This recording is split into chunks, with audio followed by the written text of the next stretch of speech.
Hello আমার সব শুভাকাঙ্ক্ষী বন্ধুরা, তোমরা কেমন আছো?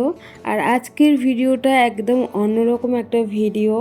আমি ফার্স্ট টাইম এরকম ভিডিও তোমাদের সাথে, এরকম ব্লগ তোমাদের সাথে শেয়ার করছি। জানি না তোমরা কারা দেখছো, কোথা থেকে দেখছো, অবশ্যই আমাকে কমেন্ট করো। আর হ্যাঁ, যদি সাবস্ক্রাইব না করে থাকো সাবস্ক্রাইব করে দিও যদি ভালো লাগে।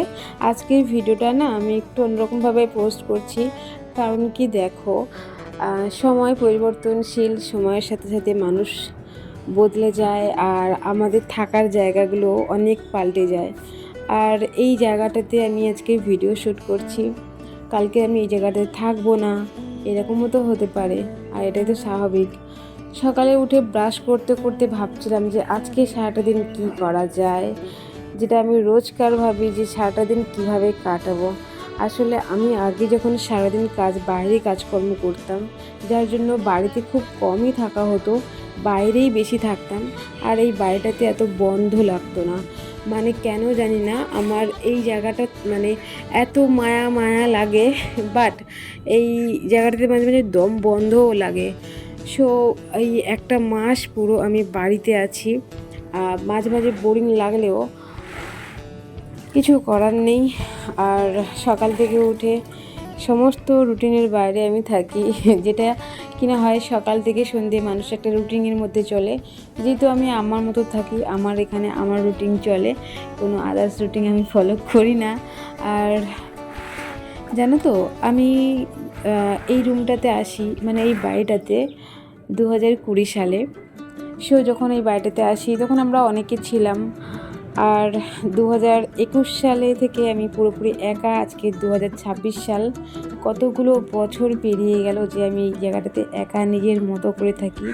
আর হ্যাঁ, একা থাকতে থাকতে এমন একটা অভ্যাস হয়ে যায় না, যে কারোর সাথে থেকে অ্যাডজাস্ট করতে একটু প্রবলেমটা হয়ে যায়। মানে এটা আমার আগে ছিল না, বাট এখন কারোর সাথে অ্যাডজাস্ট করাটা হয়তো একটু চাপ হয়ে যাবে। মানে একা থাকলে নিজের মতো, নিজের ইচ্ছে মতো ঘুম থেকে ওঠা, নিজের মতো রুম গোছানো, নিজের মতো সব কিছু সাজানো। বাট এটা আমার একটা ব্যাড হ্যাবিট হয়ে যাচ্ছে বলতেই পারো। তবে একা থাকার একটা আলাদাই আনন্দ বা স্বাদ আছে, যেটা আমি হয়তো খুব লাকি ছিলাম বলে এটা উপভোগ করছি। আর সকাল থেকে সকালের কাজকর্ম সেরে আমি এখন পুজো দেবো আর রেডি হচ্ছি। হ্যাঁ, আমার হেয়ার নিয়ে অনেকে অনেক কমেন্ট করেছো। জানি না কবে আমার হেয়ারটা একটু বড় হবে। মানে মানুষের কমেন্ট নিতে নিতে আমি মাঝে মাঝে তো কনফিডেন্স হারিয়ে ফেলছি। আচ্ছা তোমরাই বলো তো, সত্যি কি শর্ট হেয়ারে আমাকে খুব বাজে লাগছে? মানে আমি যে মেয়ে, সেটা কি আমাকে মনে হচ্ছে না? দেখো, আমি আমার হেয়ারটা একটা ভালো কাজে লাগিয়েছি। প্লিজ তোমরা এরকম নেগেটিভ কমেন্ট করো না। যারা আমার এই ব্লগটা ফার্স্ট টাইম দেখছো, তারা আমার চ্যানেল ভিজিট করে আসতে পারো, যে এই হেয়ার নিয়ে যদি কারোর কোনো প্রশ্ন থাকে। আর হ্যাঁ, তোমার প্রচুর প্রচুর চ্যালেঞ্জিং ভিডিও আমাকে কমেন্ট করো, আমি সেগুলো রাখার চেষ্টা করি। অবশ্যই একটা রিসেন্টলি আমি ভিডিও পোস্টও করেছি, চুল কেটে ফেলার একটা ভিডিও, তোমরা দেখে আসতে পারো। আর কথা বলতে বলতে অনেক বেলা হয়ে গেছে। গ্রীষ্মের দুপুর আর শীতের দুপুরের অনেক ডিফারেন্স। শীতের দুপুরবেলা আর গ্রীষ্মের সকালবেলা দেখলে যেন একই মনে হয়।